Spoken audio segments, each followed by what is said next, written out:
Hello everyone and welcome back to Singhi school of excellence. आज का ये वीडियो केस स्टडी नंबर 11 है, जो कि हम लोग का कंटिन्यूस चलता आ रहा है। केस स्टडी 1 से लेके 10 तक ऑलरेडी अपलोड हो चुका है। मेरा 50 डेज चैलेंज अभी भी रुका नहीं है, अनस्टॉपेबल अनबीटेबल। आज का वीडियो बहुत लेट हो गया है, लगभग 11:30 बजे मैं इसको बनाना स्टार्ट कर रहा हूँ। और आज का वीडियो अपने घर से बना रहा हूँ क्योंकि मैं सुबह से बहुत बिजी था, बाहर के बहुत ज़रूरी काम करने थे। बट एट द एंड मैं अभी फ्री हुआ हूँ और मेरे को जैसे चैलेंज पूरा करना है मैं चैलेंज पूरा करूँगा। और आज हम लोग वापस से दो नए केस स्टडीज डिस्कस करेंगे कॉन्ट्रैक्ट एक्ट पे। मेरे हिसाब से एग्जाम पॉइंट ऑफ व्यू से आज का दोनों केस स्टडीज बहुत ज़्यादा इम्पोर्टेंट है।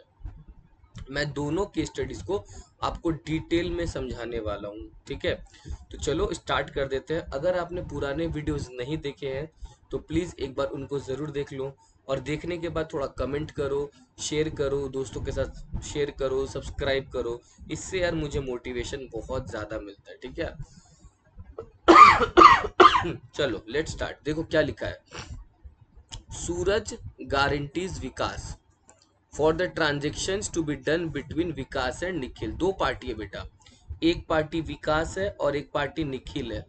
बोला गया कि विकास और निखिल के बीच में जो भी ट्रांजेक्शन होगा उसका गारंटी सूरज लेगा। कौन लेगा? सूरज। मतलब ट्रांजेक्शन होगा विकास और निखिल के बीच में, ठीक है।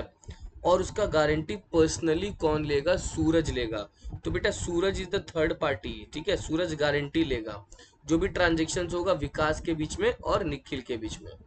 हुआ क्या? Vikas supplied goods of 30,000 on 1 March and 20,000 on 3 March. Vikas ने निखिल को गुड सप्लाई किया 30,000 का और 20,000 का 1 मार्च को और 3 मार्च को। इसका मतलब विकास ने टोटल 50,000 का माल दे दिया। किसको दे दिया? निखिल को दे दिया, जिसका गारंटी किसने लिया था? सूरज ने लिया था, ठीक है। On 5 March 2023 Suraj died in a road accident. अब 5 मार्च को सूरज मर गया, रोड एक्सीडेंट में सूरज मर गया। अब 10th मार्च को सूरज का डेथ का पता नहीं था विकास को। तो सूरज ने, जब सूरज का डेथ हो गया तो विकास को पता नहीं था, तो विकास ने और 40,000 का माल सप्लाई कर दिया निखिल को। विकास ने और 40,000 का माल सप्लाई कर दिया। मतलब आप सोचो, टोटल में 50,000 का माल पहले दिया उसने 30 और 20 करके, और 40,000 का माल और बाद में दिया। टोटल 90,000 का सामान सप्लाई किया विकास ने निखिल को। बट निखिल ने क्या किया पता है? ड्यू डेट के दिन पेमेंट करने से मना कर दिया। और विकास ने सूरज के जो कि अब इस दुनिया में नहीं है, सूरज के लीगल हेयर को सू किया। बोला 90,000 मुझे चाहिए, मतलब चाहिए। सूरज मर चुका है, ट्रांजेक्शन हुआ था कुछ, उसके बाद सूरज मर गया। उसके सूरज के मरने के बावजूद फिर उसके बाद जो विकास है उसने 40,000 का माल और सप्लाई किया। विकास को पता नहीं था कि सूरज मर चुका है, ठीक है। Describe whether the legal heirs of Suraj are liable to pay 90,000। क्या लगता है आपको? क्या सूरज की लीगल हियर क्या 90,000 देने के लिए लायबल है, या 50,000 देने के लिए लायबल है, या कुछ भी देने के लिए लायबल नहीं है? क्या लगता है आपको? आप इसका आंसर सोचो जल्दी से कि क्या अब सूरज के जो लीगल हियर है वो 90,000 देंगे। और क्वेश्चन पूछा, आपका आंसर क्या होगा अगर सूरज का जो स्टेट है, जो प्रॉपर्टी है, वो केवल 45,000 का ही है। अगर ये केस 2 है, केस 2 के बारे में बाद में बात करता है, पहले आपको क्या लगता है केस 1 का आंसर क्या होगा? थोड़ा सोचो, वीडियो पॉज करके कमेंट करो जरूर कि भैया सर हमें ये आंसर लगता है। देखो मैं आपको बताता हूँ इसका आंसर बच्चों क्या होगा। अगर जो व्यक्ति गारंटी दे रहा है वो जब तक वो जिंदा है, जब तक उसका लाइफ टाइम चल रहा है, तब तक के लिए उसका लीगल ईयर रिस्पॉन्सिबल होगा। मगर एक बार वो मर गया तो भैया फर्क नहीं पड़ता विकास को पता है कि नहीं पता है, उसका पर्सनल जो एसेट्स है वो लायबल होगा नहीं, उसके लीगल ईयर उसके लिए लायबल नहीं होंगे। मतलब सर लीगल ईयर तब तक लायबल होगा जब तक सूरज जिंदा था, ठीक है, जब तक सूरज जिंदा था। तो सूरज की गैर हाजिरी में, जब तक बेटा सूरज जिंदा था तब तक 50,000 का सामान गया। उसके जब सूरज नहीं था उसकी गैर हाजिरी में 40,000 का और सामान गया। उसके लिए उसके लिए लीगल ईयर रिस्पॉन्सिबल नहीं होंगे। तो लीगल ईयर 50,000 तक लेकिन जरूर रिस्पॉन्सिबल हो सकते हैं। इसका मतलब विकास 90,000 जो सू कर रहा है वो गलत है, क्योंकि सूरज इस दुनिया में नहीं है। और सूरज रहे या नहीं रहे, विकास को पता है कि नहीं पता, ये और नो, इस बात का कोई फर्क नहीं पड़ता, विकास नहीं ले सकता। समझा मेरा बात? देखो क्या लिखा है, according to section 131 Indian contract act, अगर कुछ नहीं लिखा है तो कंटिन्यूइंग गारंटी रिवोक हो जाएगा। रिवोक मतलब खत्म हो जाएगा जिस दिन श्योरिटी मर गया। मेरे एग्जांपल में श्योरिटी सूरज था, तो श्योरिटी के मरने से उसके बाद का गारंटी खत्म हो जाता है, right. The state of a disease surety however, लेकिन लायबल हो जाता है। जो सूरज का स्टेट है वो लायबल हो जाएगा उन चीज़ों के लिए, उन डेट्स के लिए जो भैया सूरज के लाइफ टाइम में था। मेरे एग्जांपल में सूरज के लाइफ टाइम में दो डेट्स था, यस और नो, 30,000 और 20,000। तो सूरज का जो स्टेट है वो लायबल हो जाएगा, यस और नो। मगर सूरज का स्टेट उन डेट्स के लिए लायबल नहीं होगा जो सूरज के मरने के बाद क्रिएटर ने सप्लाई किया है। चाहे फर्क नहीं पड़ता है कि विकास को पता था या नहीं पता था, even if the creator and no knowledge, नहीं भाई पता नहीं भी है या पता है, तो श्योरिटी के मरने के बाद के लिए कभी भी उसका एसेट्स, कभी उसका लीगल ईयर लायबल नहीं होगा, राइट। तो ये पूरा केस स्टडी है जो मैंने ऑलरेडी बताया, राइट। ये पूरा केस स्टडी जो मैंने आप लोग को ऑलरेडी बता चुका कि इस केस में क्या हुआ था। और अब आ जाता है conclusion sir. On the basis of above it can be said that, अगर श्योरिटी यानी सूरज मर जाता है तो legal heirs are responsible only for those transactions जो भैया सूरज रहते रहते हुआ था। यानी सूरज के रहते रहते 50,000 हुआ था ना, तो लीगल ईयर 50,000 के लिए रिस्पॉन्सिबल होगा, 90,000 के रिस्पॉन्सिबल नहीं होगा। भाई फर्क नहीं पड़ता चाहे उन्हें पता हो या नहीं पता हो, यस और no. Further if the worth of the state of deceased is only 45,000, एक केस और था ना इसी में, कि अगर मान लो सूरज का स्टेट में 45,000 ही है, तो क्या सूरज का जो लीगल ईयर है वो 50,000 देगा या 45 देगा? द करेक्ट आंसर से डेफिनेटली 50,000 ही देगा, राइट। क्योंकि सूरज का जितना पर्सनल प्रॉपर्टी है उसके अलावा 1 रुपया भी भैया सूरज की प्रॉपर्टी से नहीं निकलवाया जा सकता है। जितना उसका प्रॉपर्टी है उतना का उतना ही सूरज लायबल होगा। आई होप आप लोग को समझ में आया ये दोनों केस, ठीक है। आई होप ये दोनों केस आपको समझ में आया। दोनों केस मतलब पहला केस तो मैंने कर दिया, अब मैं जाने वाला हूँ बेटा दूसरा केस में। सुनो दूसरा केस क्या लिखा हुआ, आ जाओ बेटा। Seema was running a boutique in New Delhi. Seema एक न्यू दिल्ली में बुटीक चला रही थी। उसको क्या करना था, कुछ क्लोथ डिलीवर करना था अपने फ्रेंड किरण को, जो कि किरण मुंबई में एक एग्जीबिशन लगाने वाली थी। तो सीमा को वो जो क्या बोलते हैं कुछ क्लोथ है वो डिलीवर करना था, किसको, अपनी फ्रेंड किरण को, मुंबई में उसका एग्जीबिशन था। तो सीमा ने क्या किया सर, सीमा ने स्विंग मशीन डिलीवर कर दिया और क्लोथ डिलीवर कर दिया रेलवे कंपनी को, ठीक है, कि जहाँ पे भैया एग्जीबिशन है उसका उसने एड्रेस भी दे दिया। तो सीमा ने बोला देखो मेरी फ्रेंड को चाहिए, उसका एग्जीबिशन लगने वाला है, किरण नाम है उसका। तो रेलवे कंपनी को भैया उसने क्या किया, एक स्विंग मशीन दे दिया और क्लोथ दे दिया, ताकि जो किरण है वो मुंबई में एग्जीबिशन से पैसे कमा सके, राइट।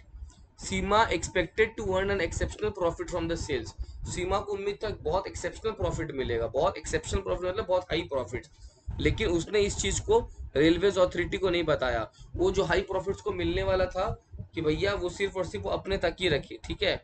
अच्छा अब क्या हुआ देखो, the goods were delivered to the place after the conclusion of the exhibition. ले अब क्या हुआ, रेलवे अथॉरिटीज ने गुड्स तो डिलीवर किया, सीमा ने बोला था ना रेलवे अथॉरिटी को गुड्स डिलीवर करने के लिए, तो गुड्स तो डिलीवर हुआ, मगर गुड्स कब डिलीवर हुआ सर, गुड्स डिलीवर हुआ जब एग्जीबिशन खत्म हो गया उसके बाद। तो अब इसका मतलब सर सीमा को नुकसान हुआ, जो उसको एक्सेप्शनल प्रॉफिट होना चाहिए था वो नहीं हुआ, ये और नो। तो ब्रीच ऑफ कॉन्ट्रैक्ट हुआ सीमा के हिसाब से कि रेलवेज अथॉरिटीज का कॉन्ट्रैक्ट तोड़ दिया, वो ब्रीच ऑफ कॉन्ट्रैक्ट है। तो क्या सीमा लॉस ऑफ प्रॉफिट जो हुआ उसका वो रिकवर कर पाएगी क्या? मान लो सीमा को लग रहा था 2 लाख का प्रॉफिट होता, 5 लाख का प्रॉफिट होता, तो क्या सीमा रिकवर कर पाएगी क्या, क्या लगता है? और इस आंसर का सबसे की पॉइंट कौन सा है, जल्दी से सोच के बताओ कि कौन सा आपका आंसर होगा और क्या आपका आंसर है, और इस आंसर का की पॉइंट क्या होगा, इस स्लाइड में से खोज के दिखाओ जल्दी, ठीक है। चलो sir the answer is definitely जो सीमा है वो लॉस ऑफ प्रॉफिट नहीं ले पाएगी, लॉस ऑफ प्रॉफिट नहीं ले पाएगी। रीजन भी समझो, सीमा और मोहित जो है वो सीमा और जो क्या बोलते हैं जो दो पार्टी है ना सर, सीमा और किरण। तो सीमा जो है सर वो किरण को सामान देने वाली थी, बट सीमा जो है वो रेलवेज अथॉरिटीज के पास जाती थी, मगर रेलवेज अथॉरिटीज क्या करते हैं सर, वो एग्जीबिशन खत्म होने के बाद क्लोथ और मशीन पहुंचाते हैं, इजंट इट? तो सीमा यहाँ पे सू करना चाहती है रेलवेज अथॉरिटीज को, किस चीज के लिए? जो एक्सेप्शनल प्रॉफिट्स हो रहा था उसका वो हो नहीं पाया, इजंट इट? तो भैया अब आपको लगता है कि अगर सीमा लॉस ऑफ प्रॉफिट रिकवर कर पाएगी, तो आप बिल्कुल गलत हो, बिकॉज सीमा ने रेलवेज अथॉरिटीज को पहले से बताया ही नहीं था कि देखो यार जल्दी एग्जीबिशन से पहले सामान पहुंचा देना, वरना मेरा ना बहुत ज्यादा प्रॉफिट्स का नुकसान हो जाएगा, इजंट इट? तो इस केस में सीमा बिल्कुल भी लॉस ऑफ प्रॉफिट्स को रिकवर नहीं कर सकती। हाँ, अगर उसका कोई ऑर्डिनरी डैमेज होता तो वो ले पाती। ऑर्डिनरी डैमेज मतलब सर, मान लो अब उसको किरण को कंपेंसेट करना पड़ रहा है तो उसका वो पैसा बिल्कुल ले पाती, मगर in other case sir, in other case वो लॉस ऑफ प्रॉफिट नहीं क्लेम कर पाएगी, क्योंकि उसने रेलवे अथॉरिटीज को चीज बताया ही नहीं था, राइट? देखो आओ क्या लिखा हुआ है। एज पर सेक्शन 73 टू 75, डैमेज मतलब सर कोई मनी आप क्लेम कर रहे हो, अवार्ड क्लेम कर रहे हो, इजंट इट? कि मेरा नुकसान हुआ है लॉस के लिए, इंजरी के लिए। जब पार्टी ब्रीच करता है तो जो अग्रीड पार्टी है ना वो कंपेंसेशन क्लेम करेगा डेफिनेटली, क्योंकि उसको नुकसान हुआ है, राइट? दूसरे पार्टी के ब्रीच करने के कारण जो एक पार्टी है वो क्या करेगा सर, डैमेज क्लेम करेगा। तो जनरल डैमेज क्या होता है सर? जनरल डैमेज होता है सर वो डैमेज जो यूजुअल कोर्स ऑफ बिजनेस में आते हैं। जैसे मैंने बोला ना कि तुमने मेरे को वादा किया 10 रुपए का सामान देगा, तुम लिए दिया नहीं मेरे को, तो 11 में मेरे को बाहर से खरीदना पड़ा, तो 1 रुपया का जो डैमेज है वो ऑर्डिनरी डैमेज हो गया। क्या हो गया? Ordinary damage. इसको आप लोग जनरल डैमेज भी समझ सकते हो, ठीक है? ऑर्डिनरी डैमेज को जनरल डैमेज भी समझा जा सकता है कि अगर आपको माल कम भाव में ज्यादा भाव में खरीदना पड़ रहा है तो उसको बोलते हैं ऑर्डिनरी डैमेज या जनरल डैमेज, ठीक है? अब तो ब्रीच ऑफ कमिट अगर हो रहा है पार्टी के थ्रू, तो भैया जो डिफेंडेंट है वो नॉर्मली जो है कौन सा डैमेज क्लेम कर पाएगा सर? Ordinary damage. कौन सा डैमेज? Ordinary damage. लेकिन इसके अलावा एक पार्टी स्पेशल डैमेज भी ले सकता है। कब ले सकता है? अग्रीड पार्टी स्पेशल डैमेज तब ले सकता है जब उसने सरकमस्टेंसेस को पहले से बता दियो नॉलेज के, यस और नो?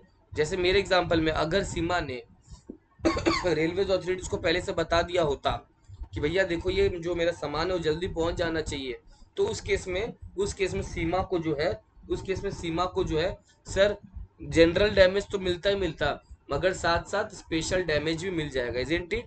बट ये चीज को पहले बताना पड़ेगा, must brought to the knowledge of the defendant, right? तो in the given case Seema was to earn an exceptional profit, right?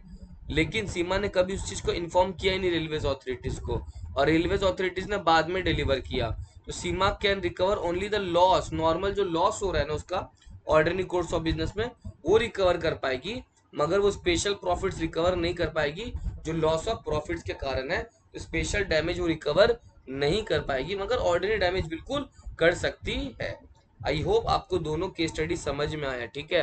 बेटा अच्छा से पढ़ो यार, अब ज़्यादा टाइम नहीं है, दोनों केस स्टडीज को अच्छे से लिखो, लिख के मेरे को व्हाट्सएप करो, दिखाओ, ठीक है? अच्छे से पढ़ो, मन लगा के पढ़ो, और कोई अगर डाउट हो तो डेफिनेटली आप मेरे को व्हाट्सएप पे टेक्स्ट कर सकते हो, ठीक है? अगर आपको लगता है सर केस स्टडीज नहीं हो रहा है सर, बहुत कम है सर, आपको रिकॉर्डेड बैच लेना है, तो रिकॉर्डेड बैच के लिए अलग अलग स्कीम्स है, आप चाहो तो मुझसे पूछ सकते हो, ठीक है? लॉ का बहुत अच्छे से इंटरेस्टिंग में मैंने सारे क्लासेस करवाए हैं उसमें, ठीक है? चलो, take care all of you, good night, bye bye.